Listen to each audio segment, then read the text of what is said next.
Bueno, hoy tenemos con nosotros a Vicente, una persona bastante conocida en el pueblo, pero que no todo el mundo conoce su trayectoria. Y además, el padre de un muy buen amigo mío, al que tengo mucho aprecio y mucho cariño. Y desde aquí le mando un saludo. Y bueno, sin más dilación, vamos a comenzar. ¿Qué tal, Vicente? Muy bien, encantado. Bien. A mí siempre me gusta comenzar por el principio. Cuéntame un poco de dónde vienes. Imagino que Háblame de tú, por favor. Vale. Te has criado aquí, ¿no? En Alfaz. Sí, yo soy nacido en Alfaz, ¿vale? Y de hecho tu abuelo fue alcalde, ¿no? ¿Me dijiste? Mi abuelo fue alcalde durante una época en en la República, Sí. en la Segunda República, antes de la guerra. Y bueno, mi familia, mi padre es de aquí de Alfaz y mi madre es de Altea. Curiosamente, además, en el mural que hay en la ermita de San Vicente, Sí. que aparecen los famosos apodos de las familias, es que aquí la gente se conoce por los apodos. Están el apodo de la familia, tanto de mi padre en Alfaz, que es pedrera, porque tienen una cantera de piedras, se dedicaban a hacer, entre otras cosas, adoquines para las plazas y para las calles. Sí. Y mi madre, que se llama, el apellido de la familia de mi madre es que es Corregua, que es porque, bueno, parece que ellos renacen, mi abuelo era de la Nucía, entonces dejaban el correo allí en casa de su familia y tal, entonces pues lo típico, pues vamos a coger el correo, pues vamos a casa del correo, de la correo, y entonces el apellido es Correu en Altea, ¿vale? Entonces, pues bueno, sí que los dos apellidos familiares, tanto por parte de uno como por parte de otro, son de la zona, son de aquí. Y me has dicho que tu abuelo era de la Nucía, ¿y cómo acabó siendo alcalde de aquí? No, el abuelo por parte de mi madre. Ah, vale. El abuelo por parte de mi padre es el que se llamaba de apodo La Pedrera, que tenía una cantera de piedras. Bueno, sacaban cal, entonces hacían, sabes que la cal la cocían en hornos, en Alfaz habían varios hornos, y entonces cocían la cal y con eso pues hacían cal para blanquear y bueno, y tal. Y luego hacían los típicos adoquines de las calles, de un material que se llama pórfido, que es un material muy duro, muy resistente. Y bueno, yo recuerdo que mi padre me decía de pequeño que por eso que se habían enseñado a trabajar en la piedra y todo eso. ¿Y qué pasó con tu abuelo? Al final lo metieron en la cárcel, como me dijiste, ¿no? Sí, bueno, en Alfaz, después de la guerra, hubo 30 y pico personas que las encerraron. Bueno, básicamente era por su militancia en partido de izquierda. Aparte, bueno, había habido una serie de incidencias, como en la época pues hubo muchas incidencias con el tema de que se habían quemado iglesias y tal. Y aquí hubo una con el tema de la quema de imágenes religiosas. Y bueno, pues a mi abuelo le cayeron la friolera de 16 años. Son años, Y la mayoría está todo documentado, porque hoy en día están los archivos históricos, están documentados, están y tal, y hay muchísima, el padre, por ejemplo, el abuelo de Vicente Árquez, del actual alcalde también, bueno, muchísima gente de Alfaz, ¿no? Y casi todos eran condenas eso de 14, 16 años, y bueno, pues cumplieron luego 3, 4, depende, más o menos. Mi abuelo estuvo en un reformatorio de adultos de Alicante y cumplió 3 años y pico de condena. Madre mía. Y claro, sois valenciano parlantes, ¿no? Vosotros. Sí. O sea, que Yo lo que pasa es que soy de la última generación que no tuve la suerte de tener valenciano en clase. Es decir, yo soy del año 64 y no dieron valenciano en clase. Luego, siendo concejal de educación, sí que también tuve el privilegio de iniciar la línea de valenciano en Alfaz, que curiosamente se inició en la que mayoritariamente era gente que eran foráneos. En aquel entonces te pedían un mínimo de 9 alumnos, de 12 alumnos para iniciar las clases y al final solamente pudimos conseguir 9, inspección no lo autorizó, y de los 9, 4 o 5 eran noruegos, holandeses, ingleses, era gente de fuera que tenía muy claro que el aprender otro idioma o el aprender en bilingüe te generaba la posibilidad de ir a aprender otro idioma con mayor facilidad. Claro. Y claro, hablamos de esto porque anteriormente había una censura, ¿no? No nos dejaban tampoco Sí, a ver, el valenciano. teóricamente, es decir, no se podía publicar libros en Por valenciano, eso. teóricamente en público no se podía hablar en valenciano. Entonces, bueno, sí que es verdad que, por ejemplo, a mi abuela materna, ella leía castellano y tal, pero le era mucho más fácil expresarse en valenciano que no en castellano, ¿no? Pero estaba prohibido publicar, estaba prohibido hacer actos públicos en valenciano, estaba prohibido hacer teatro en valenciano. Madre mía. Bueno, Todo lo que conlleva valenciano estaba prohibido. sí. Eso ahora suena como algo de hace 1000 años y sin embargo es algo que pasó hace 40 años, no hace más, ¿no? Incluso, mira, el otro día contaron una anécdota muy curiosa en el sentido de que en la presentación del libro que se ha hecho ahora sobre el tema de los 100 años de las Escoles Belles, Sí. pues se contaba una anécdota, bueno, salieron varios profesores y tal, y había un profesor que contaba una anécdota que uno de sus primeros destinos fue Elche y que una compañera suya, que estaba trabajando con él de profesora, para ir a abrirse, bueno, a cobrar la nómina como profesora, tuvo que abrirse obviamente una cuenta corriente, ¿no? Y cuando fue a abrirse una cuenta corriente al banco en el año 74 dijeron, bueno, ¿y la autorización de su marido? Porque una mujer no podía abrirse una cuenta corriente Válgate. en la época de Franco si no iba acompañada de su marido. Te digo porque eso ahora suena cuando ves a gente joven o a gente no tan joven que dice con Franco o tal, es decir, con Franco una mujer no se podía abrir en el año 74 una cuenta corriente sin autorización del marido. Claro, en aquella época estabais muy limitados, muy censurados, muy todo, Sí, a ver, capaos, yo lo que por pasa así es que decirlo. tampoco viví esa época en el sentido de que cuando Franco falleció tenía 11 años, Claro. pero a ver, sí que en el colegio, por ejemplo, pues se te hacían formar, había una serie de canciones, yo por ejemplo el Cara al Sol sí que no lo he cantado ni lo he Sí. conocido y tal, ¿no?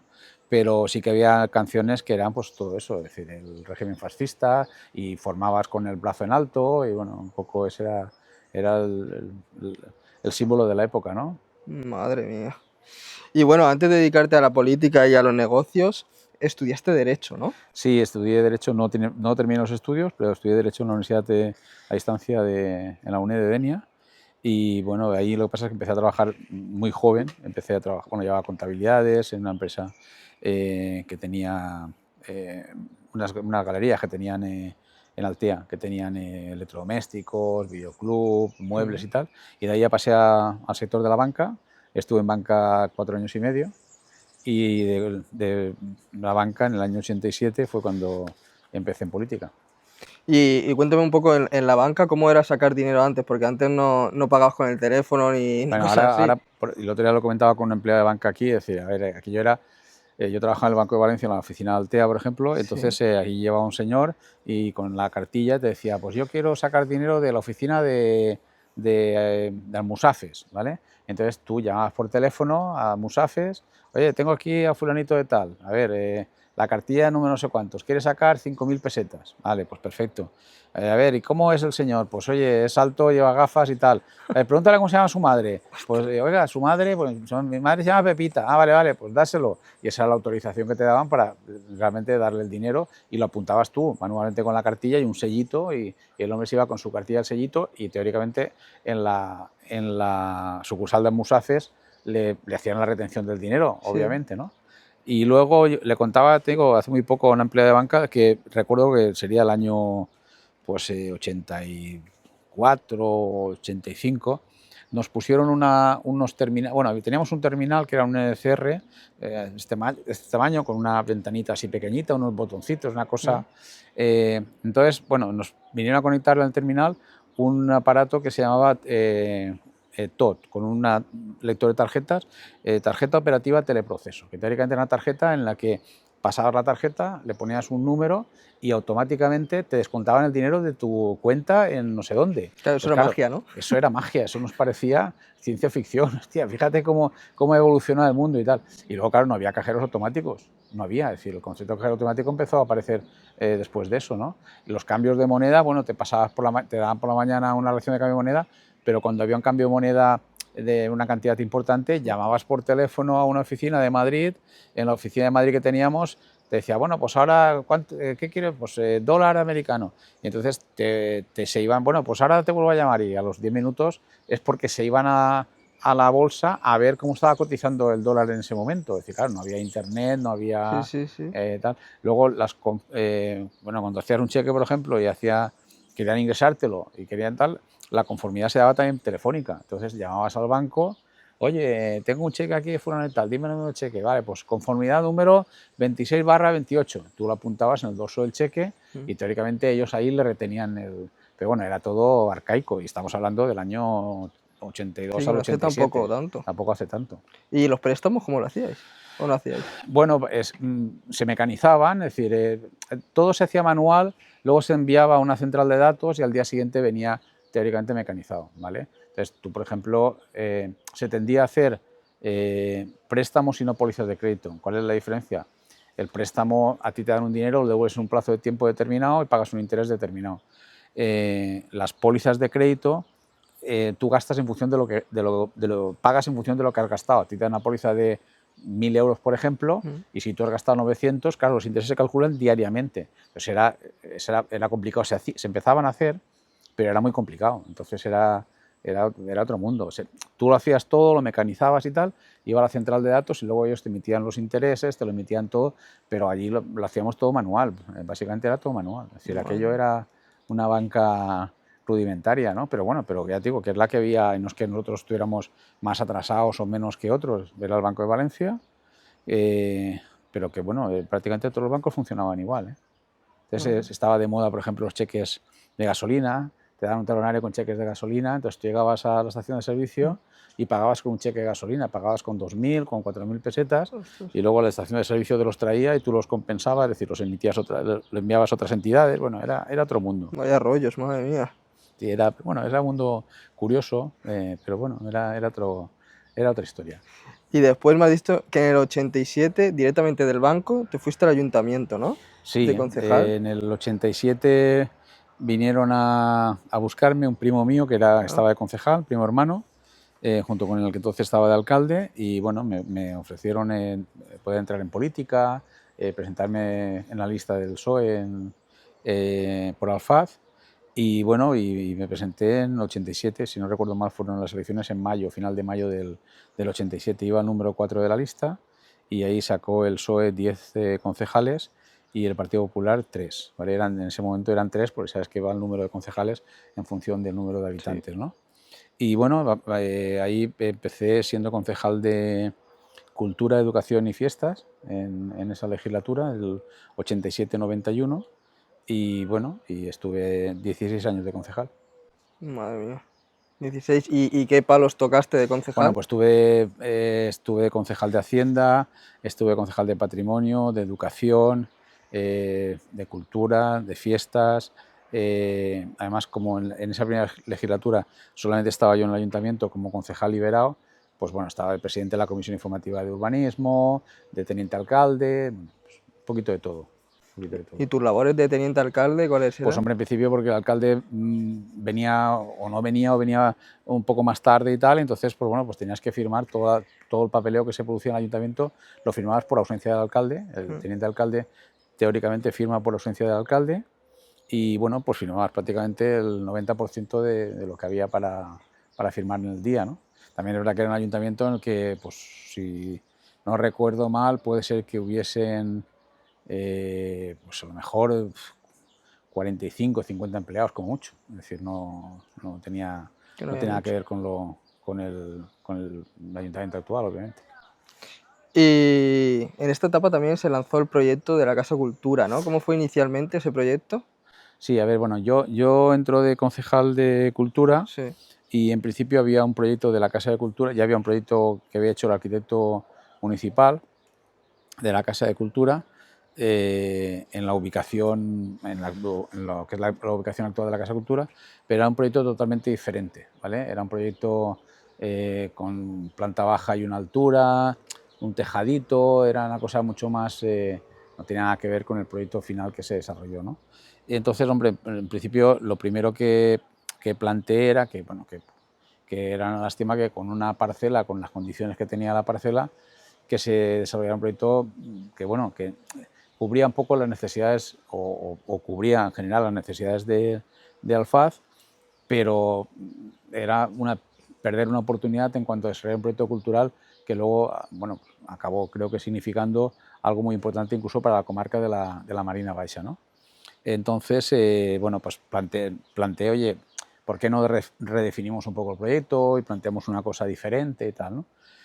Entonces se paró ese proyecto que había en su momento y planteamos pues un proyecto muy parecido a lo que hay ahora, ¿no? También de la mano del arquitecto municipal y tal.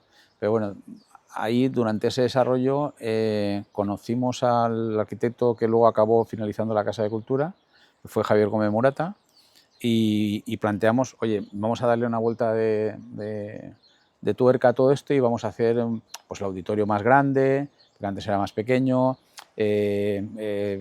darle una estructura un poco más moderna y tal. Y fue cuando contratamos a Javier Gómez Morata y pues, empezarían las obras, bueno, se hizo por fases, pero las obras empezarían en el año 89 aproximadamente y se terminaron en el año 91, ¿vale? Y por eso se cumplen este año 35 años de la puesta en funcionamiento, que fue en marzo del 91, de la Casa de Cultura. ¿Y a ti también te pilló el pabellón? No, bueno, a mí me pilló el pabellón, el pabellón me pilló con Vicente Arques y yo no estaba de concejal, ¿no? Ah, vale, vale. El pabellón había un proyecto anterior, pero bueno, no se desarrolló nunca y tal, pero el pabellón es la época de Vicente Arques. Y lo que sí que te pilló fue el Festival del Cine, ¿no? Sí, además el Festival de Cine me pilló como concejal de Cultura, sí. Me lo planteó Juan Luis Iborra. Y en principio el primer año, yo, bueno, llegué ya tengo en el 87, prácticamente el 87 fue pues una toma de contacto y tal, y en el 88 Juan Luis Iborra me planteó ¿por qué no hacemos un festival de cine? ¿Vale? Entonces, bueno, la verdad es que no teníamos infraestructura para... prácticamente yo tenía un par de funcionarios a mi cargo, que era el bibliotecario y poco más y tal, y yo lo que le dije es que, bueno, que me parecía muy, muy interesante la idea y tal, pero que bueno, que si no se tenía personal para hacerlo, pues que era muy complicado, ¿no? Estábamos, bueno, ya te digo, estábamos acabando con el proyecto de la Casa de Cultura, el concepto del proyecto, no la construcción, ¿no? La idea original, bueno, de hecho los primeros años se hicieron en el Festival de Cine, se hizo solamente en el Cine Roma, y entonces, bueno, le dije que, bueno, que me parecía bien la idea, que íbamos a madurarla y tal. En el año 88, siendo concejal de fiestas, conocí a un grupo de mayorales que bueno, que se hizo la fiesta y tal. En ese caso yo sí que el concejal estaba muy implicado en el desarrollo de la fiesta y la verdad es que bueno, tuvimos muy buena sintonía, se hizo unas fiestas, yo creo que fueron un antes y un después también del desarrollo de las fiestas de Alfaz, y cuando terminaron las fiestas dije, hostia, por este grupo de gente podía ser un grupo interesante para que me ayudara y tal. Entonces, a una parte de esos mayorales los cité una noche, dije, mira, oye, tengo un proyecto interesante que puede ser el Festival de Cine, me gustaría saber si me podíais echar una mano, si vosotros os implicaríais, y me dijeron que sí, que sí, que se lo harían desinteresadamente y tal, que fue Esperanza Delgado y Eusebio Durán, Amanda y Duncan, los del colegio inglés, Diego Casado y Elisa, Ana, que entonces era mi pareja, y me dejó Javier Pascual y su mujer, ¿vale? Entonces, ese grupo, pues bueno, empezamos con algún colaborador externo, pero básicamente ese grupo, junto con Juan Luis, empezamos con el tema del Festival de Cine, que, bueno, pues fíjate, creo que la primera edición sería en el 89, pues este año son 37 o 38 ediciones del festival. Pero es que tuvo un apogeo súper grande, o sea, era famoso Sí, Alfaz por sí. eso. Bueno, yo estuve hasta el octavo festival. Hasta el octavo festival estuvimos el grupo y tal, y en el octavo festival hubo gente del grupo que siguió y tal, pero yo ya no era concejal de cultura también, y bueno, decidí dar un paso atrás y no seguir con el festival, pero estuvimos 8 años organizando el Festival de Cine. A mí es que, en mi opinión, ha ido bajando. Bueno, yo creo que las cosas tienen un proceso y tal, y que a lo mejor pues hay que darle un empujón, o también es verdad que las circunstancias, como decíamos antes, ha cambiado todo, es decir, ahora todo es digital, todo es diferente, claro. Y bueno, pues a lo mejor había que redirigirlo a un ámbito de otra manera, ¿no? Bueno, cada uno tiene sus ideas y sus pensamientos. Me gustaría también hablar de la Fundación Frax, porque ahora está eso en debate. Tú sabrás más que yo, pero la barbaridad que se está diciendo que se va a hacer y todo eso, no sé si es verdad y si es legal. Bueno, a ver, la fundación es una fundación que salió, se desarrolló también estando yo de concejal, sí. Es privada, obviamente era un señor que tenía un suelo ahí, que le planteó al ayuntamiento en su momento dedicarlo a una fundación cultural. Este era un señor que era registrador de la propiedad y había sido notario y luego había sido registrador de la propiedad, tenía un patrimonio importante, había invertido en temas de obras de arte.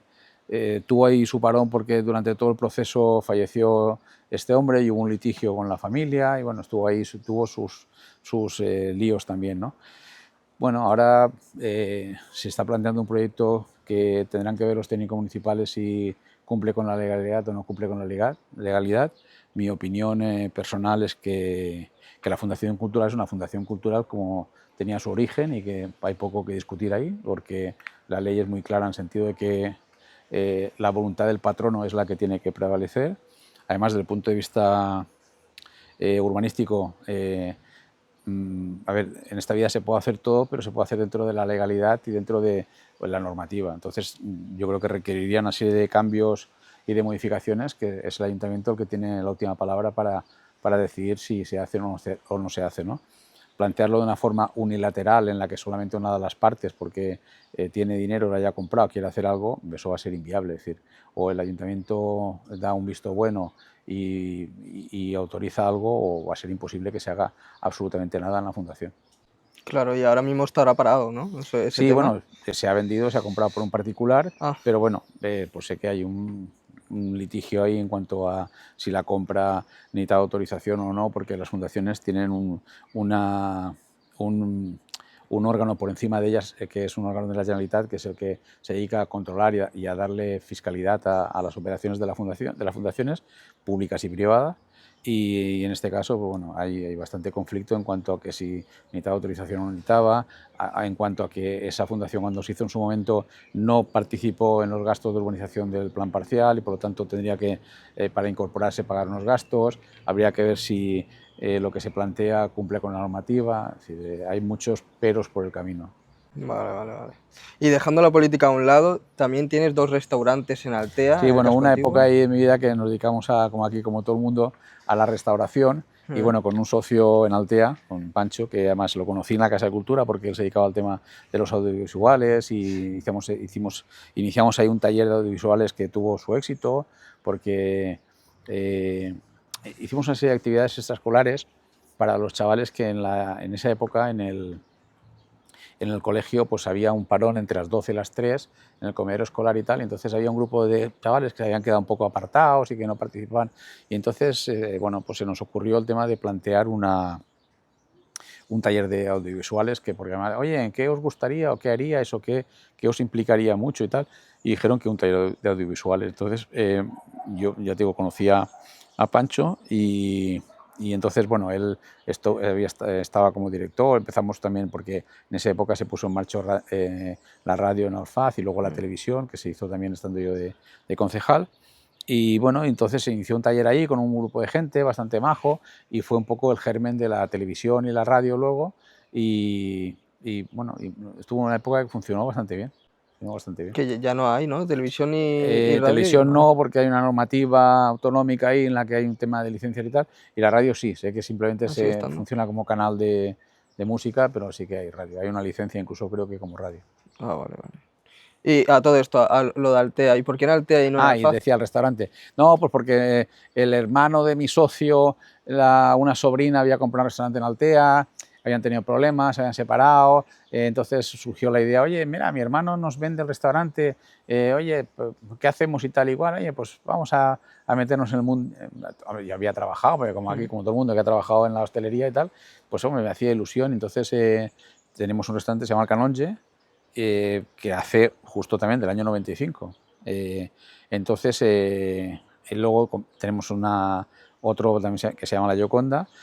Y entonces, bueno, mi socio está jubilado, tenemos una persona allí de confianza que lleva pues, fácil, pues 25, 27, 28 años con nosotros. Ostras. Y bueno, que es la verdad es que es la que lo lleva, y Altea va solo. La hostelería en Altea, la verdad es que ni en época de crisis, ni COVID, a ver, ha habido épocas buenas, no malas, sino épocas más buenas y menos buenas, más que épocas buenas y malas, ¿no? Ha funcionado siempre. Sí, pero el casco antiguo de Sí, Altea siempre sí, funciona, sí, siempre hay alguien. sí. Y aparte de esto, también tienes una empresa de asesoramiento de Bueno, urbanismo, tenemos una ¿no? empresa en la que dedicamos a temas de inmobiliario, Ujú. no la inmobiliaria al uso que conocemos aquí, sino a tratar temas inmobiliarios, a hacer asesoramiento en el tema de compraventa de inmuebles y en el tema de procedimientos de adjudicación. Y luego, bueno, pues un poco en esa línea y también por el tema urbanístico, pues bueno, que al final, por malo que uno sea, pues con los años has aprendido y sabes un poco el procedimiento, aunque la verdad es que el urbanismo en Valencia es un mundo porque se ha cambiado la ley urbanística varias veces y bueno, es un poco complejo y un poco complicado, pero bueno, ahí vamos trabajando y la verdad es que bueno, es un mundo interesante también. De hecho, asesoras al ayuntamiento de aquí, ¿no? En Bueno, tema hago de una urbanismo. cosita de asesoramiento externo, pero básicamente a privada, a empresa privada. Sí, ¿no? Y también tienes un negocio junto con tus hijos de trastero y de Bueno, esto es una vivienda. cosa de mis hijos y mi socio, que teníamos una parcela que habíamos adquirido Sí. y entonces plantearon, oye, porque habían estado viendo el tema de los trasteros en contenedores marítimos Ujú. y bueno, pues, eh, la verdad es que bueno, era una cosa interesante y tal. Y sí, lo hemos puesto en marcha, la verdad es que estamos ahora pues, bueno, empezando, pero funciona, bueno, en principio estamos muy contentos con el resultado y funciona muy bien, porque la verdad es que acumulamos demasiadas cosas en casa y las casas son pequeñas, entonces la gente quiere tener algún sitio para dejar las cosas Claro. y tal, y la verdad es que funciona muy bien. Estamos empezando ahí, de momento tenemos 40 y pico unidades y bueno, la idea es llegar a duplicarlo, pero muy bien, la ubicación también es muy buena en la carretera nacional. Y bueno, bien, estamos ahora en el proceso de automatización de todo, en el que puedas acceder con código inteligente o un código QR. Bueno, estamos viendo varias opciones, que esté 24/7, es decir, que estés... Claro, modernizarlo un sí, poquito sí, todo. que además que tú puedas ir a la hora que quieras, acceder directamente y tal, y bueno, está bien. Es una idea buena en la que bueno, se está poniendo... la sociedad aquí tiene menos mentalidad en ese sentido, los trasteros son más internos dentro de las viviendas y tal, pero también lo hicimos con la idea de dar un servicio a gente autónomos que eran pues, pintores, carpinteros, fontaneros, que, a ver, que no podían alquilarse un local porque el coste local y tal, y que bueno, pues que un trastero, porque ya te digo, más que un trastero son 15 metros cuadrados, pues les podía facilitar un poco la labor y un poco en esa línea, la verdad es que la idea está funcionando bien. Y también estáis convirtiendo locales en vivienda, Sí, esa ¿no? es también viendo un poco que Alfaz tiene unas características urbanísticas especiales en el sentido de que la densidad de construcción es pequeña, prácticamente los edificios son de planta baja y 2, planta baja y 3 como mucho. Entonces, claro, siempre ha habido esa tradición de que las plantas bajas sean locales, ¿no? Entonces, hay mucho local en el sentido de no, que, que la demanda de viviendas no te lo... porque prácticamente la mayoría son bares o comercio y tal. Entonces, bueno, vimos ahí un nicho de mercado en el que la posibilidad era convertir, porque la ley te permite presentar un proyecto de obra mayor en el que tú pides primero el cambio de uso y la autorización y el ayuntamiento te lo da siempre y cuando la comunidad de propietarios no lo prohíba expresamente en los estatutos de constitución de la comunidad. Si no lo prohíbe, tú puedes pedir el cambio de uso, y si cumple con la normativa urbanística en Alfaz, pues bueno, el ayuntamiento te da la licencia, tú lo conviertes y tienes una vivienda que además está registrada como vivienda, porque bueno, hay gente que lo ha hecho de forma, bueno, digamos, alegal, ¿no? Pero se puede hacer legalmente en el que tú tienes una vivienda registrada como vivienda, en tu registro de la propiedad, con tu número de finca independiente, con tu catastro, con tu luz, con tu agua, y lo único que lo tienes es una planta baja, ya está. Que además, ya te digo, por los temas de mucha gente con movilidad y tal, pues bueno, también es una opción que estás dando. De hecho, yo lo he visto por fuera y está quedando bastante Sí, bien, ¿eh? están quedando bien. Está quedando La obra bastante es bien. complicada y tiene sus líos, pero está quedando bien.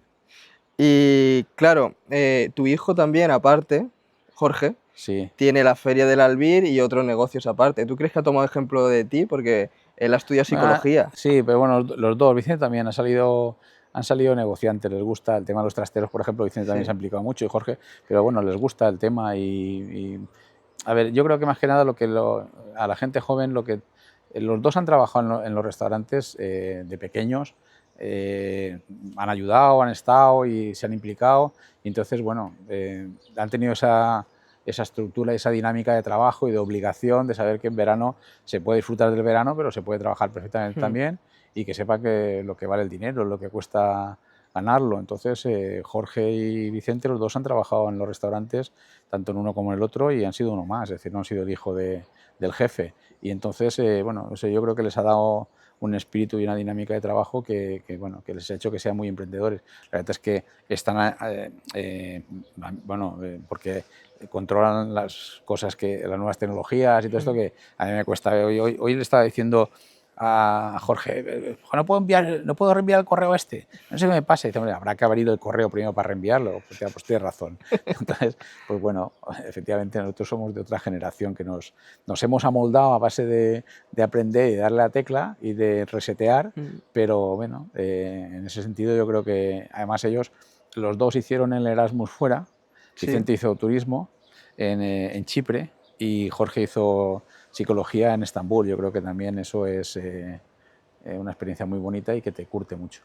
Claro, y tú imagino que le darás consejos y le asesorarás. Sí, pero bueno, les das consejos y luego hacen lo que quieren. Claro.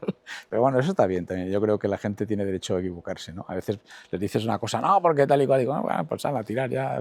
A ver, yo creo que también la experiencia en España está poco valorada, en general, ¿no? En política nada valorada, porque en política siempre teníamos una frase de que el que había hecho la comunión ya no servía para nada. Es decir, un poco ese de que, gente joven, pues, a ver, me parece bien, pero si es para una carrera, perfecto, pero a ver, la experiencia es un grado, entonces siempre se plantea, ¿no? Gente joven. A mí me parece muy bien, que yo creo que la gente tiene que saber cuándo termina su ciclo y apartarse y dar paso a gente joven, ¿no?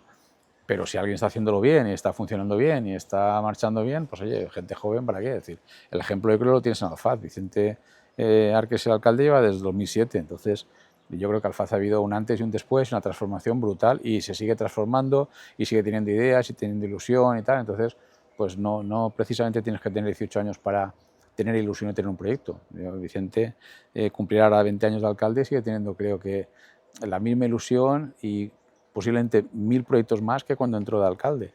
Y sin embargo yo creo que no por eso tienes que decir, bueno, pues vamos a cambiar. Habrá que cambiar cuando haya que cambiar. ¿Y para ti qué significa que tus hijos pues hayan sido como un poco tus pasos? O sea, ¿te sientes orgulloso? Sí, a ver, yo creo que primero que son buenos chavales, que no les duelen prendas en trabajar en lo que sea, que eso es importante, que la gente no piense que por tener una carrera universitaria no tienes que trabajar en lo que surja y en lo que te dé la vida en ese momento, pero sobre todo que sea buena gente, ¿no? Además son gente que he tenido también el privilegio de que sabes que a mí me encanta el mundo del baloncesto, Sí. ¿no? Pues he tenido el privilegio de estar con ellos como entrenador de baloncesto, malo, pero entrenador de baloncesto, con ellos jugando, bueno, dirigiéndoles muchos años y disfrutando del baloncesto con ellos. Entonces, es gente que es deportista, que bueno, le has introducido el mundo del deporte, que encima ha sido el mundo del deporte que te ha gustado, porque cuando dices, me hubiera dado igual que le gustara el fútbol, pone, pues sí, pero no. Sí, Claro. me hubiera dado igual que hicieran deporte, pero si encima han hecho el deporte que a mí me ha gustado, me ha apasionado y me sigue apasionando y gustando, pues oye, pues mejor que mejor, ¿no? En ese sentido, la verdad es que tanto mi mujer como yo hemos sido afortunados, ¿no? Porque son majos y bueno, bien. De hecho, Jorge sigue jugando al baloncesto. Sí, Jorge sigue jugando. Y Vicente está ahí con el gusanillo de que yo creo que si le pican un poquito se vuelve a reenganchar. Tuvo mala suerte porque el año que estuvimos jugando en Primera Nacional, el segundo partido de Liga se rompió el dedo y tuvo mala suerte con el tema de la lesión y eso hace un poco que te apartes del tema, pero bueno, le pica el gusanillo. Yo creo que aunque ya tiene su edad, pero yo creo que igual se reengancha. Claro, y tú has estado muy metido también en el tema de baloncesto, ¿no? Porque tú, ¿qué has hecho allí? He estado de presidente del baloncesto durante muchos años y bueno, estoy ahí llevo el equipo senior, lo he llevado como entrenador, bueno, he llevado entrenador desde equipos cadetes, infantiles, hemos llegado a jugar campeonatos de España y Alfaz, la verdad es que, y ahora llevo lo que es la dirección deportiva del equipo senior y Alfaz en estos momentos tiene 18 equipos de baloncesto compitiendo. Ostras. Es decir, a nivel de Comunidad Valenciana, el baloncesto de Alfaz es todo un referente. Este año el senior ha ganado la Copa Federación, que es una especie como la Copa del Rey de baloncesto, y ha sido campeón de Liga Autonómica, ¿vale? Entonces, bueno, la verdad es que han hecho un temporadón increíble. Y además la gente ha participado mucho, la grada se ha llenado, partido tras partido. Se ha tenido suerte con los fichajes, pero han venido unos chavales de Francia muy majos y la verdad es que el equipo ha jugado a un nivel posiblemente podían estar jugando en una categoría superior sin ningún problema. Y ya está muy bien. La verdad es que ha sido un año en el que hemos disfrutado, en el que la afición ha disfrutado, en el que han ido más de 200 personas a cada partido a verlo jugar y bueno, ya está bien. Pero aparte de eso, ha sido una imagen para la cantera, porque por los chavales jóvenes que empiezan a ver a tíos ahí jugando y jugando bien y haciendo mates y bueno, y tal, ha sido muy gratificante. Claro, y el tema de los fichajes, que te quería preguntar, ¿quién se encarga de eso? Porque yo me acuerdo cuando yo estaba en el instituto que pasaban un montón de... O sea, daban clase conmigo. Sí, O sea, sí. le dabais vivienda y también estudiaban Sí, ahí, tenemos ¿no? un acuerdo con el Albir Garden que se porta muy bien, la verdad es que con nosotros, en el sentido de que nos da hospedaje. Bueno, ahí tuvimos una época en la que trabajamos la cantera, un poco, por esos chavales eran chavales que eran cadetes, junior, y algunos de ellos, bueno, hay un chaval que ha llegado a ACB y ha estado en el draft de la NBA, un chaval que pasó por el instituto, seguro que en la época está jugando ahora en el Baskonia. Entonces, ha habido gente interesante, es muy complicado llegar arriba, pero bueno, este chaval llegó y ha habido gente que ha estado jugando luego en categorías en Leporo, en Le Plata, bueno, en lo que es la primera federación, que llaman ahora segunda federación, a nivel nacional, y bueno, ha habido gente que ha pasado por ahí. Y en ese sentido también un poco hacíamos una labor social en el sentido de que traías gente de fuera, aprendían un idioma, aprendían las costumbres, tenían la oportunidad de labrarse un futuro en el mundo del baloncesto. Y ya te digo, hay gente, bueno, a veces has ido a algún campeonato de España o algo y ves a alguien, che, Vicente, oye, tal. Bueno, la verdad es que eso te alegra. ¿Y quién se encargaba de los fichajes, tú? Bueno, ahí es un poco de todo, ¿vale? Porque, a ver, te ofrece mucha gente y es como todo, tener suerte, y lo que estamos primando es que sea buena gente, más que buenos jugadores, y que haya buen ambiente y que haya... Este año los 3 chavales que han venido de Francia eran amigos entre sí, eso ha favorecido mucho el tema. Había 3 chavales franceses y un holandés, y la verdad es que ha habido un ambiente muy bueno, ¿no? Y bueno, te ofrecen un poco de todo y vamos viendo en función de las circunstancias. Claro, porque necesitaréis un ojeador también, Bueno, ¿o ahí no? es todo mucho menos profesional que las ligas y tal, ¿no? Entonces, claro, te envían vídeos, ves vídeos, y en función del vídeo pues ves qué es lo que te cuadra más, que en función de lo que tú tengas, de los jugadores que te vengan por debajo. Y oye, pues me interesa completar con gente alta, o me interesa completar con un base que mejor no tengo, me interesa completar, depende de lo que sea. Y con todas las cosas que has hecho, ¿qué te planteas en el futuro? Imagino que ya jubilarte y descansar, ¿no? Porque, vamos. No, a ver, pues, yo creo que la vida, pues viajar, sobre todo, porque Sí. nos ha encantado viajar, hemos viajado muchísimo, tenemos unos muy buenos amigos con los que hemos recorrido medio mundo, nos falta el otro medio, pero bueno, hemos estado yo cuento una anécdota. Nosotros nos casamos en el año 93, ya te he oído, ¿no? Entonces, normalmente en el año 93 la gente pues se iba a Canarias, el que más, a lo mejor, a la República Dominicana y tal, ¿no? Bueno, pues nosotros nos fuimos de viaje novios con unos amigos a Moscú. E hicimos el recorrido transiberiano, hicimos Moscú, Novosibirsk, que está en la frontera con Mongolia, y luego volamos hasta San Petersburgo y tal. Entonces, que era una cosa, ¿cómo que transiberiano, Moscú? Entonces, te digo en el sentido de que siempre nos ha gustado tener experiencias en cuanto a viaje diferentes, interesantes y tal, ¿no? Y ya te digo, y luego hemos estado, bueno, pues en Egipto un par de veces, en Petra, Nueva York, en Turquía, Europa, obviamente toda Europa. México, ¿no? México también, el Caribe. Hemos corrido el mundo. Ahora hemos estado hace muy poco en Lofoten, en las islas que están al norte de... Bueno, islas, son un archipiélago, islas y tal, conectadas en la parte norte de Noruega. La verdad es que impresionante, un paisaje muy bonito y tal. Clima muy duro, muy caro. Claro. Una cerveza 12 euros. ¡Ostras! Entonces sabes lo que cuesta y por qué la gente... El clima realmente duro. Un clima... fuimos ahora en marzo, que teóricamente no es la temporada tan dura, pero bueno, frío, mucho frío. Madre mía. Mucho frío y mucho hielo. Al final vas con los coches que llevan los clavitos esos en las ruedas. Sí. Pero cuando te das cuenta el coche te patina, ¿no? se ha patinado, tú vas ahí con las chicas se compraron unos trampones de esos que te los pones a los pies, porque al final es que está lleno de hielo por todos lados, y bueno, está bien, pero es duro. Yo es que soy más de calor, ¿eh? Sí, bueno, hay de todo, porque, bueno, nosotros en Egipto hemos estado un par de veces, en Marruecos también, ya te digo, en el desierto de Petra también, de Jordania.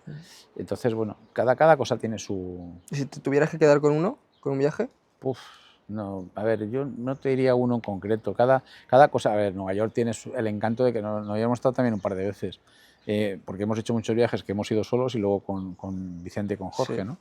Entonces, bueno, cada uno tiene su gracia. Es decir, como ciudad, pues Nueva York, posiblemente. Como país, China, me parece un país fascinante. Vietnam también me encantó, porque además es un país que tiene 1000 y pico kilómetros de una punta a la otra, entonces la parte sur no tiene nada que ver con la parte norte, la gente encantadora que tiene ese concepto de Vietnam y tal. Pero luego te encuentras también con muchas sorpresas. El año pasado estuvimos en Eslovenia, que está ahí como aquel que dice a la vuelta de la esquina, y Eslovenia es una pasada también, ¿eh? Es un país súper verde, muy pocos habitantes, muy majo, un país bonito y tal. Y luego también pues de ciudades, pues bueno, Roma tiene el encanto que tiene Roma, Florencia también es Florencia, es decir, bueno, ahí no sé cómo la gente dice que como, a ver, como en casa en ningún sitio, pero el mundo tiene... Y además que te llena Sí, de sí, cultura y de sí. todo. Nos falta conocer la parte de Sudamérica, la parte...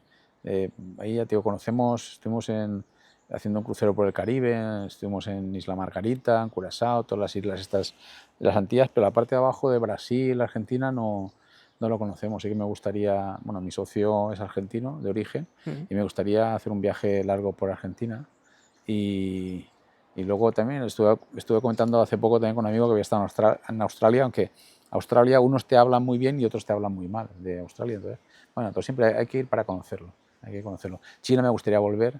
Además estoy leyendo ahora el libro este de Ceballos que habla de ver crecer el arroz, de lo que es China, de lo que ha sido China, de lo que es y de lo que será. Y la verdad es que es un mundo. ¿Pero prefieres China que Japón? Japón no lo conozco, Ah, Japón no vale. lo conozco, pero no sé, a mí China me parece, es que son varios mundos dentro de un solo mundo, me parece impresionante. Nosotros estuvimos en Pekín, en Shanghái y en Xi'an, viendo lo de los guerreros de Xi'an, y bueno, es que ya te digo, son varios mundos metidos dentro de un solo mundo. El libro sí está muy bien porque habla de la idiosincrasia del mundo chino, de la cultura, de las tradiciones, de los negocios, de la gente se piensa que ir a China allí a tal, entonces, bueno, hay un poco de todo, un poco del concepto también chino de que primero te tienes que ganar la confianza, la perseverancia, está bien, está bien. ¿Y nunca te has planteado abrir algún negocio fuera de lo que es España? Uf, eso sí que me da... En ese sentido sí que soy muy de pueblo. Ah, Sí, en ese sentido sí que soy... A ver, me veo viajando, lo que no me veo es viviendo en otro sitio que no sea Alfaz. No sé, en ese sentido soy muy atapuercano, ¿eh? No sé, no, me veo muy de Alfaz, ¿no? Me gusta pararme con la gente, tomar un café, hablar. En ese sentido, te digo, no me veo fuera, me veo bueno, pero no hace falta que vivas allí, no sé, sino... no, pero te digo, no sé, en ese sentido, te digo, igual que, por ejemplo, eso del Erasmus, que mis hijos, ya te digo, se fueron un año fuera, entonces, Sí. hostia, un año es un año, ¿eh? Está bien que te vayas 15, 20 días, pero cuando llevas 20 días dices, bueno, hostia, está bien esto, pero en Alfaz del PIS está muy bien, ¿eh? Y, bueno, yo creo que es también la mentalidad que comporta la edad y comporta, bueno, en fin. Bueno, a Jorge le ha venido bien, la ha conocido a Marina. Sí, sí, Jorge conoció a Marina. Vicente también tuvo una experiencia muy bonita. Vicente lo que pasa es que se fue allí y enseguida le fue cuando el COVID.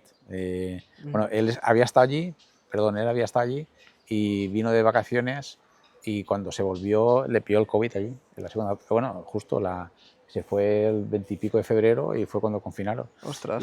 Pero Jorge tiene una experiencia, dice que, bueno, la verdad es que también en la zona esa donde estaba él, en Cadicoy, estaba muy era la zona asiática, pero era mucho más moderna que la parte europea. La Claro. parte de Estambul europea es una parte mucho más antigua y tal. Estambul también es un encanto. Estambul es una pasada. Es una pasada. Y después de todo lo que has vivido en plan política, negocio, familia, ¿qué es lo que te sientes más orgulloso? No, en general, no, bueno, no sé, a veces, la Casa de Cultura, fíjate, hiciste la Casa de Cultura y tal. Bueno, sí, a ver, lo que te sientes orgulloso es de eh, no, no quiero decir dejar huella porque es muy pretencioso, ¿no? Sino de haber hecho un poco lo que tú creías que debías hacer en cada momento, ¿no? Entonces, bueno, con la Casa Cultura tengo que podía haber llegado a ver un proyecto allí y tal, y decir, bueno, pues que se quede el proyecto conforme está, y si tiene un tejadito y tiene no sé qué, pues bueno, que se quede conforme está, ¿no? Pero un poco la ambición de decir, hombre, no, vamos a hacer algo bien, ¿vale? Un poco yo creo que en ese sentido el planteamiento es siempre hacer algo. Si estás en el baloncesto, oye, pues si tenemos que estar en el baloncesto, pues lo vamos a hacer un equipo que sea competitivo y que gane. En general, yo digo, hacer las cosas lo mejor posible, ¿vale? No conformarte con, oye, voy a hacer una cosa porque, bueno, ya está ahí y tal. Claro, para salir del paso. Sí, no, salgo del paso, estoy ahí, bueno, no, un poco yo creo que en ese sentido, no ser conformista con las cosas, intentar hacer algo más, ¿no? O hacer lo que tú consideres en cada momento que hay que hacer, ¿no? Y bueno, pues en ese sentido, nada, no destacaría nada, pero sí que en el general ya te digo, de cumplir uno con lo que tienes que cumplir por encima de circunstancias, ¿no? De que, bueno, de la comodidad o de, bueno, ¿para qué me voy a complicar la vida, no? Pues a veces hay que complicársela. Eso es un Y poco. por el lado contrario, algo de lo que te arrepientas, Puf, pues en general no, de nada. nada, ¿no? No, porque al final digo, yo creo que, bueno, que el tiempo pone a cada uno en su sitio. Eso que parece una frase hecha, pero es verdad, ¿eh? El que trabaja, es constante, hace las cosas bien, buena persona, pues puede tener algún revés en la vida, puede tener historias, pero al final yo creo que, bueno, que el karma es el karma. Yo creo que al final, si intentas... mi padre decía que había que intentar sembrar sin pensar en recoger, ¿vale? Bueno, pues intentas ayudar a alguien, pues intentas ayudarle no pensando que el día de mañana te vuelva la ayuda, sino porque, bueno, pues si puedes ayudarle, ayuda a Porque alguien. te nace. Sí, no, yo creo que la filosofía un poco es esa. Si puedes ayudar a alguien, ayúdale. Sin pensar en que el día de mañana te puede devolver y tal. Y ya está, a partir de ahí, bueno, yo creo que en ese sentido he tenido suerte. Mis padres, mi madre vive todavía con 94 años, está muy bien, dentro de que tiene 94 años. Mi padre 94 años, joder. Sí, está muy bien. Mi padre falleció casi con 90 y, bueno, tuvo una vida plena en la que escribió varios libros, le gustaba hacer cosas y tal, y bueno, yo creo que al final dices un poco, oye, pues he hecho lo que pensaba que tenía que hacer y ya está, ¿no? Y bueno, ahí también yo creo que a veces es tener suerte en cuanto a los compañeros en cualquier trayecto que tengas en la vida, ¿no? Es decir, cuando la Casa Cultura, también coincidimos en una época en la que había técnicos en el ayuntamiento que se implicaron mucho y que me ayudaron mucho. Entonces había un arquitecto técnico, Cipriano Escolano, que se implicó mucho en el tema de ver cosas modernas, por hacer una Casa de Cultura moderna y tal, ¿no? El director de la Casa de Cultura, el arquitecto Javier Gómez Morata, era también un tío con una mentalidad muy abierta. Mira, que hoy además estábamos comentando que él cuando hizo la Casa de Cultura tenía 39 años, es decir, que era un chaval. Y sin embargo tenían unas ideas muy novedosas y tal, ¿no? Entonces siempre, yo creo que en ese sentido he tenido suerte ¿Con quién te has rodeado? Sí, de la gente. También yo creo que al final eso hace mucho, que te rodees de gente positiva, que trabaje y que vea las cosas de una manera, es interesante. De hecho, vienes de una familia también metida en la política y curranta. Sí, bueno, a ver, ya te digo, mira, ahora cuando está de moda hablar del tema de la inmigración y todo eso, el padre de mi madre se fue a Nueva York. De hecho, además, digo, si alguien tiene un familiar, es muy interesante porque en la isla de Ellis hay un registro que es público y tú puedes acceder y tal. Yo, de hecho, a mi abuelo lo localicé. El único que viene que en vez de ser de la Nucía pone Bucía, con V. Está hecho a máquina, además. Los archivos están hechos. Viene quién lo invitó en qué calle se quedó, quién lo invitó y todo esto, ¿no? Pues viene el nombre, Farmer, viene completo. Entonces se fue a Nueva York y estuvo en Nueva York un año y pico, ¿no? Hay un reportaje también muy interesante que se llama Del Mongo a Nueva York, en el que habla de la inmigración, de mucha gente que se fue. De Alfaz también hubo mucha gente que se fue a Nueva York. Y porque entonces el equivalente era que un mes de trabajo allí era el equivalente a un año de trabajo aquí. Ostras. Entonces, mi abuelo estuvo un año y pico allí en Nueva York, estivando en los puertos, haciendo zanja, y bueno, bien, lo que tocaba. ¿Pues sabría inglés entonces? A ver, pues chapurreaba algo, porque se vino y tal, y claro, allí estaban pues con la población, con gente que hablaban castellano, entonces también, bueno. Es el padre de mi madre. El padre de mi padre se fue a Argentina y estuvo 3 años en Argentina con un hermano suyo. Y se vino luego para acá con dinerito y bueno, compraron el terreno aquí, compraron y tal. Mi madre se fue a Argel, a cuidar, el otro ya nos contaba que había estado trabajando en Argel, cuidando una familia que eran de Confrides, en pueblecitos de la montaña, que tenían una carnicería allí, que tenía 3 niñas y que ella las cuidaba y tal, ¿no? Entonces se vino cuando se puso la cosa complicada en Argel, con el tema de las revueltas y tal. Entonces, me refiero con eso es que, bueno, el abuelo de mi madre también se fue a Argentina, con 3 hijos, uno de ellos se quedó allí y él se volvió con 2. Me refiero que ahora cuando hablan de la inmigración y tal, es que me parece una poca vergüenza, porque al final hemos sido un país de inmigrantes, tanto eso como luego a Europa con el tema de la dictadura, pero bueno, la dictadura era una situación forzada por la dictadura y también por las situaciones económicas, pero antes de la dictadura te estoy diciendo que mis abuelos se fueron en los años 20, es decir, no era una situación de la dictadura, era una situación de necesidad económica, de que aquí no había para vivir, ¿vale? También toda la inmigración que se produjo básicamente en Nueva York vino porque esta zona, el puerto de Alicante, a principios del siglo XX, era el puerto que más exportaba vino de toda Europa. Esto era una zona en la que se producía mucho vino. Pero entró una plaga que se llamaba la filoxera, que venía de unas cepas que habían traído de Francia, y en poco tiempo se cargó el 70% del viñedo de España. Hola. Y aquí esto fue la ruina. Entonces la gente se tenía que ir porque se tenía que ir, tenía que emigrar por necesidad. Como ahora inmigran por necesidad la gente que viene, ¿vale? Entonces, ver la situación actual me parece un despropósito, ¿no? Además de eso, yo creo que la situación política en España está en una situación muy complicada, ¿eh? Obviamente yo no soy imparcial, soy militante del Partido Socialista desde el año 87, pero es que creo que este país no se merece la derecha que tiene. Es decir, la izquierda puede tener sus fallos y se puede achacar lo que tú quieras, pero la situación de la derecha española es realmente vergonzosa. Es decir, este señor no puede ser presidente de gobierno, Feijóo, ni de chiste, ni el otro, yo digo la extrema derecha y la derecha extrema. Es que de verdad que no tienen sentido de Estado, es decir, que todo es partidista, que todo es...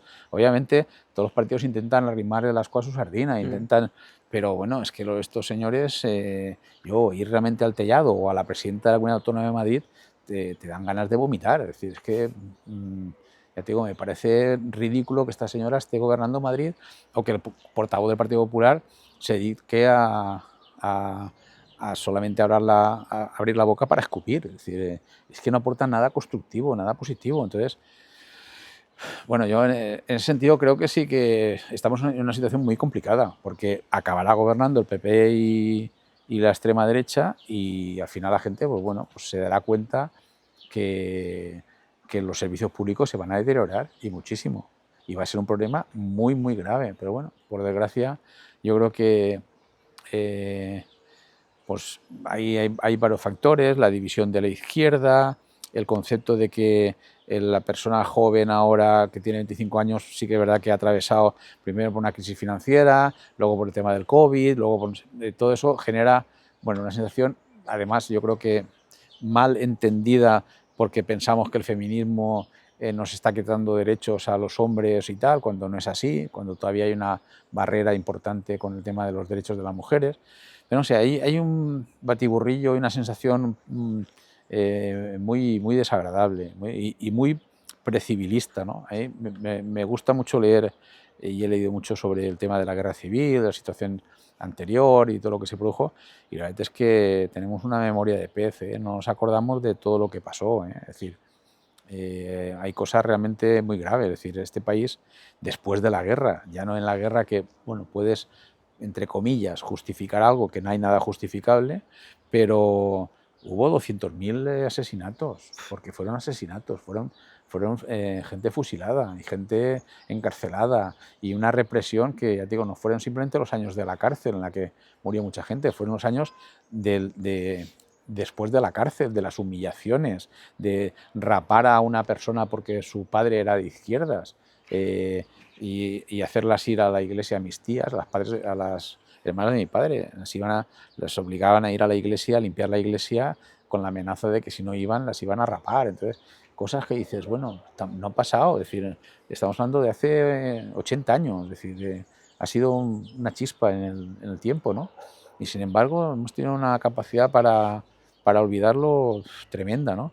Y es que esta gente de extrema derecha son neonazis, tienen un concepto de las cosas que da miedo hablar ahora de la exclusión y el no sé qué nacional, decir, oiga, pero ¿qué me está contando usted?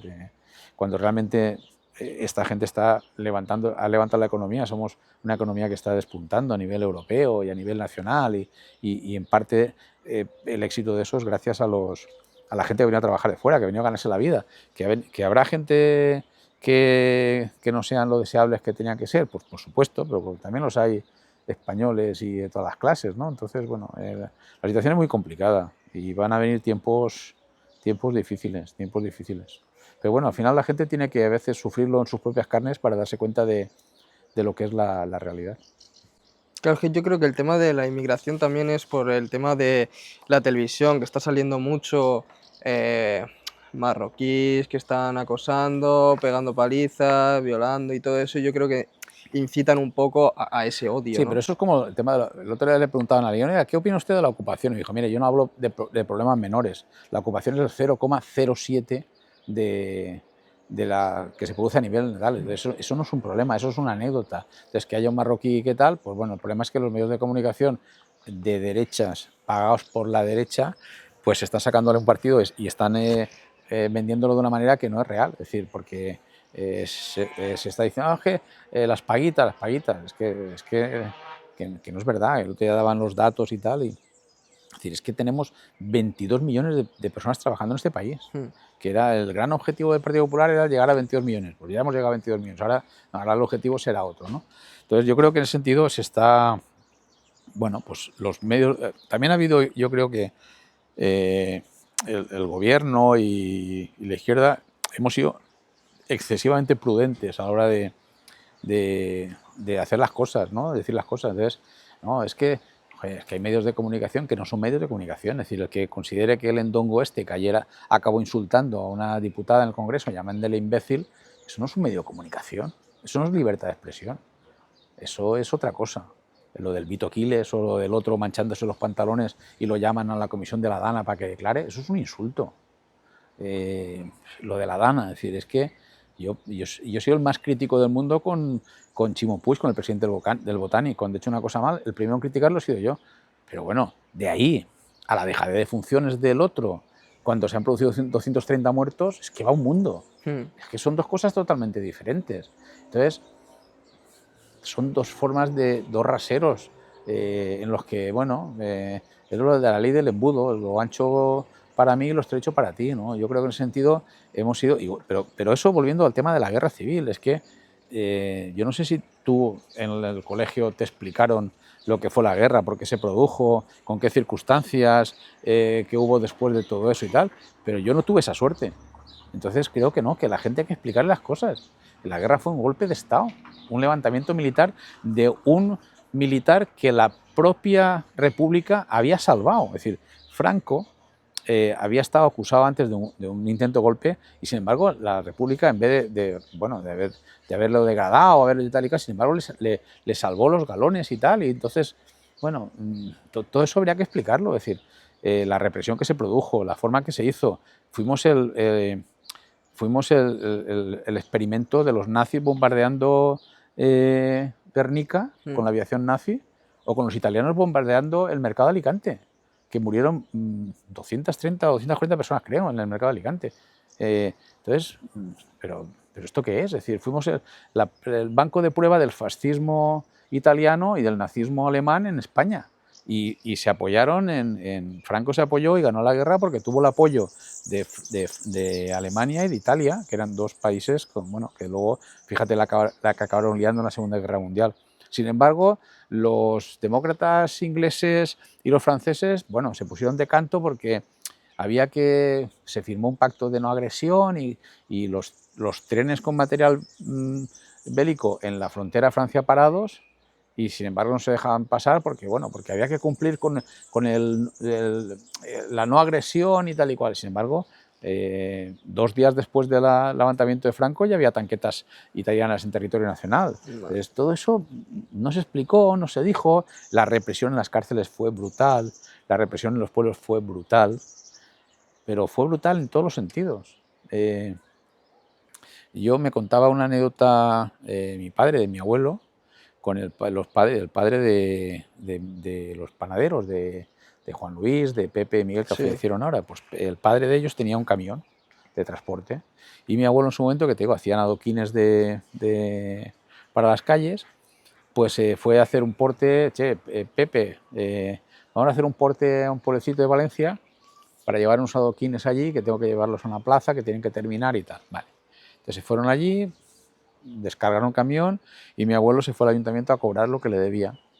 El alcalde de turno, eso sí, al año 47, 48 aproximadamente, le dijo: mire, que me he enterado que usted es rojo y ya está encerrado.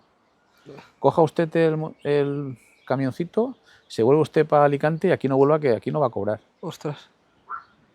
Y el abuelo pues se vino para acá, llegó aquí y le dijo a Pepe, el padre de los panaderos: mira, Pepe, ya te pagaré, porque iba a pagarte. Pepe, que era un señor el hombre, le dijo: mira, Vicent, no le voy a cobrar el porte, porque ya que le han hecho la putada, ¿qué le voy a cobrar, no?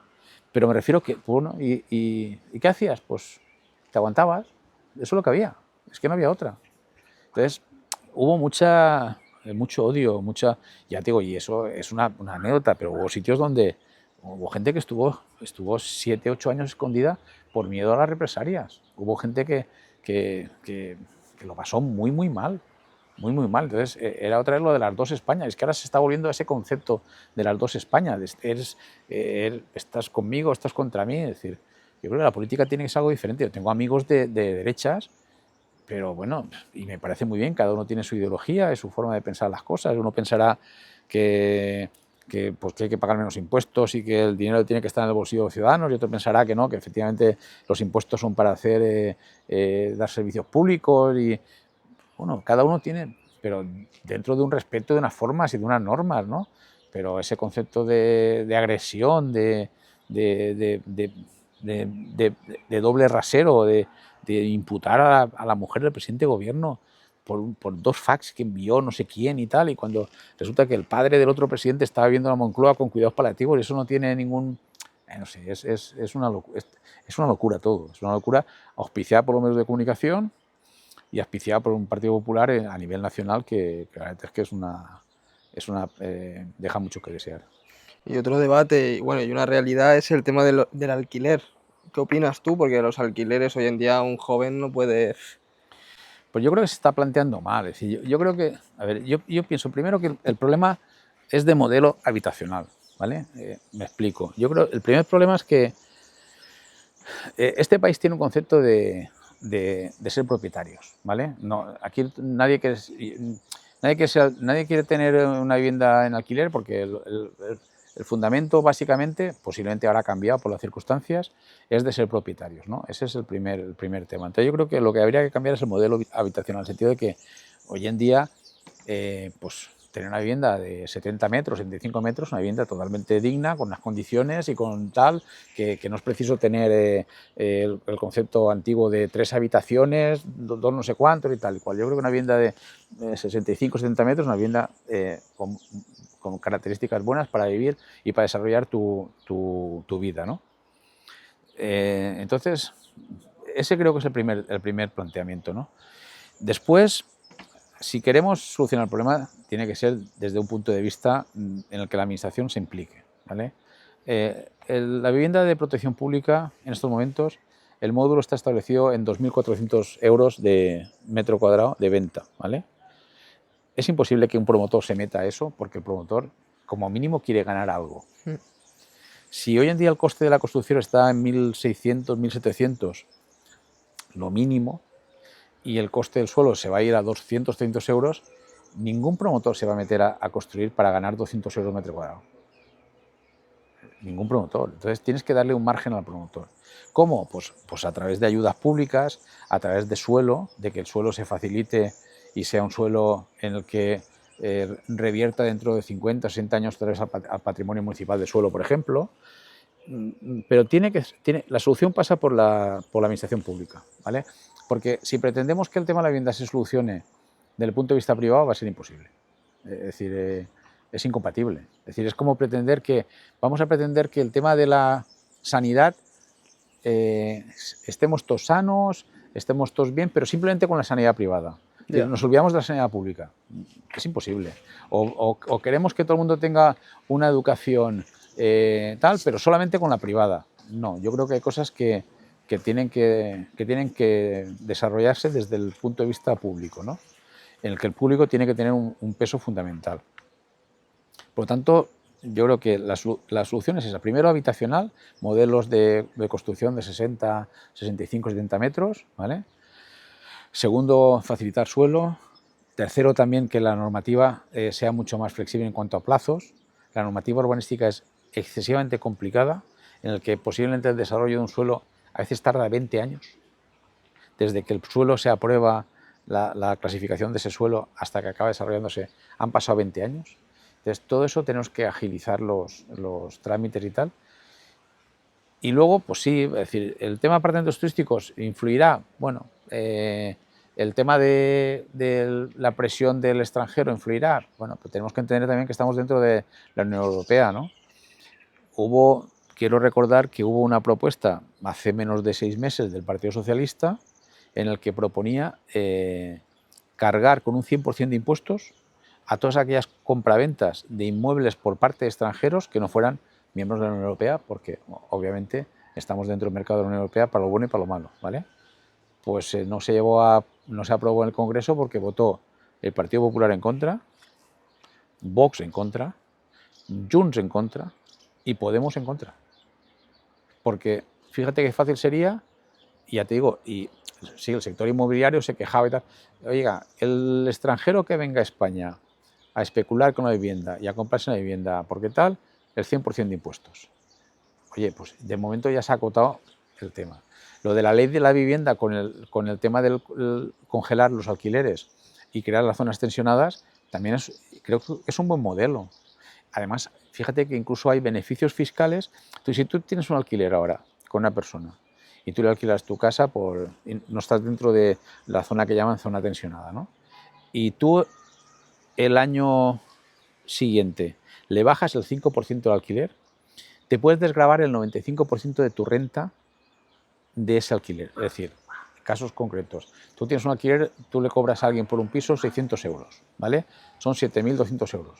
Tú al final del año tributas en tu renta por rendimiento capital inmobiliario 7.200 euros al tipo que te toque, al 19, al 20, al 30, lo que te toque, ¿vale? Pero sin embargo, si tú ese alquiler le has bajado el 5%, le has bajado 30 euros y se lo dejas en 570, tú en tu renta de los 7.000 euros, de los 7.200 euros, te podrás desgravar el 90% o el 95%. Solamente tributarás por ese 5%. Es decir, no pagarás prácticamente nada. Es más el beneficio que vas a obtener de no pagar que los 30 euros que le vas a quitar al mes, ¿no? Es decir, se ha tomado muchas medidas fiscales muy atrevidas y muy importantes. Pero, sin embargo, claro, si las competencias en vivienda las tienen las comunidades autónomas y las comunidades autónomas no van a aplicarlas, pues un poco como lo de la sanidad o como lo de la educación. Oiga, es que las competencias de educación son suyas, no son del gobierno central. Y como se le ocurre al gobierno central entrar, ya estaríamos con que, oiga, la competencia, no sé cuándo. No, es que es suya, la competencia es autonómica. Por tanto, no puede exigir. Es igual que el tema de la DANA. ¿Todavía estamos a estas alturas diciendo si la competencia era de la Generalitat o era del gobierno central? Pues era de la Generalitat. Entonces, si usted asume la competencia, lo asume para lo bueno y para lo malo. Y eso ya te digo, está pasando con el tema de la vivienda. El declarar una zona tensionada genera que no se produzca la subida de los alquileres. Y ya te digo, yo creo que en ese sentido también es verdad que estamos en una situación parlamentaria en la que el PSOE pues, no tiene mayoría suficiente para... Pero esa medida, por ejemplo, de cobrar el 100% de impuestos de más a un extranjero que no sea de la Unión Europea para comprar vivienda en España, se quedó bloqueada. ¿Hubiera sido interesante? Pues sí. ¿Hubiera rebajado un poco el precio de la vivienda? Pues sí. Y luego también hay que entender que tanto la guerra de Ucrania como el lío que nos ha metido ahora el americano, pues ayer estaba viendo un reportaje que decía que se había incrementado el 40% los costes en la rehabilitación de las casas por el tema del conflicto con Irán y con esto, ¿no? Entonces, bueno, pues todo eso ha influido también. Es decir, si los costes van aumentando y tal. Y luego, por lo que estamos diciendo antes, España tiene una ventaja que es el tema de convertirnos en una isla energética. Tenemos una riqueza que es el sol. Bueno, pues a todo el mundo se le olvida que hubo un señor que era M. Rajoy, que supongo que sería Mariano, que creó un impuesto al sol. Entonces, eso lo cuentas y nadie se lo cree. Oiga, ¿cómo que un impuesto? Sí, sí, un impuesto al sol. Es decir, aquí tendríamos la capacidad de ser autosuficientes con el tema de las energías solares y con el tema de la energía eólica, de no depender del tema del crudo. Y sin embargo, estamos dándole vueltas a la historia con, oye, ¿no? Vamos a ver si tenemos esa capacidad, que eso además nos va a generar una ventaja competitiva en cuanto a no podemos competir a lo mejor con China por el tema del coste de los salarios, pero podremos competir porque si las industrias aquí su coste energético es mucho menor que en Francia o que en China, pues oye, generaremos una ventaja para que se establezcan aquí, ¿no? Sin embargo, eso, el Partido Popular ni está ni se espera. Y bueno, y Vox mucho menos. Y Vox mucho menos. Pero bueno, me enrollo en eso y... No, tranquilo. Y ya como última pregunta, a mí me gustaría que dejaras un mensaje para la gente joven, algún consejo o algo que creas que le pueda servir para un futuro. No, y la gente joven yo creo que tiene por delante, a pesar de lo que hemos dicho, de que viene un panorama un poco complicado por la situación política y tal, yo creo que el mensaje sobre todo es que España es un mundo hoy en día de oportunidades y que el que tenga una idea, que la persiga, que la trabaje, que la desarrolle, que al final el trabajo y la constancia sale adelante, seguro, ¿no? Y que yo creo que hay que ser atrevido, hay que ser osado, en el sentido de no hay que tener ese miedo o ese concepto de que todo el mundo quiere ser funcionario, todo el mundo quiere tener un sueldo fijo y no complicarnos la vida. No. Lo más bonito del mundo es ser empresario, ser dueño de tu propio negocio. Si trabajas 30 horas, trabajas para ti, y trabajas 90 horas, trabajas para ti, ¿vale? Y en ese sentido yo creo que el joven en España tiene, y más en esta zona, una cantidad de oportunidades y de opciones que obviamente no van a ser fáciles porque empiezas de cero y los bancos son, pues lo que hemos dicho siempre, los que te dan un paraguas cuando hace sol y te lo quitan cuando llueve, pero que hay muchas líneas de apoyo para hacer proyectos jóvenes a nivel de gobierno y a nivel de comunidad autónoma también, incluso a nivel de ayuntamientos y bueno, yo creo que en ese sentido, bueno, el mundo es suyo, ¿eh? Ojalá tuviera uno ahora 22 años para meterse con todo lo que sabes ahora, ¿no? Bueno, sí, la verdad es que al final, pero yo creo que hay que emprender, hay que hacer cosas, hay que ayudarles, hay que apoyarles en todo. Bueno, muchas gracias. De nada. Y muchas gracias por tu tiempo, nada, Vicente. ha sido un placer charlar Encantado. contigo.